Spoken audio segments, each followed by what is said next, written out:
Mtu ambaye hana marafiki wengi na ana psycho ndogo, huyu ni mtu ambaye ni mtu imara sana. Sio kwamba anakuwa mpweke, hapana. Kashachana na mambo ya kupeana mikono kinafiki, kusalimiana kinafiki, kuitana bro na watu ambao unakuwa nao wakati mna enjoy moments, alafu moments zikiwa ngumu kila mtu anakimbia. Ni mtu ambaye ameshagundua namna gani watu mambo yakiwa magumu ama changamoto zinazotokea, kila mtu anatafuta namna gani ya kuokoa maisha yake. So baada ya kugundua hilo, akaamua kufanya maamuzi.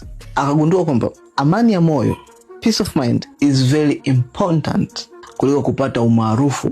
Anainuka akiwa mwenyewe kwa sababu anajua thamani yake ni ipi. Hahitaji makelele, hahitaji wewe uanze kumsifia, umuone yeye ndo wa maana, umuite bosi, uwe chawa wake. Hahitaji chochote kile ili kupata validation kutoka kwa mtu yoyote yule, kwa sababu ana kitu cha thamani ambacho sio kila mtu anacho. Na hicho kitu cha thamani tunaita ni clarity. Clarity ni hali ya kuwa na uhakika juu ya jambo unalofanya. Hii inamsaidia kuweza kuprotect energy yake, kwa sababu hata psyche yake ni kidogo. Hahitaji kuwa na marafiki, kupiga umbea, kuanza kuongelea what's happening kwenye politics, sijui michezo, sijui vitu gani. Na hii wala sio weakness. Hii tunaita ni discipline.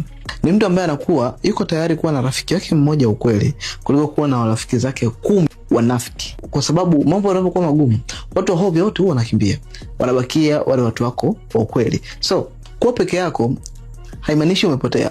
Wakati mwingine kuwa peke yako inamaanisha uko mbele, wengine wote ndio wanakuja taratibu. Kama hujafollow bado hii account, then unapishana sana na mambo ya msingi na muhimu, especially ukiwa mwanaume.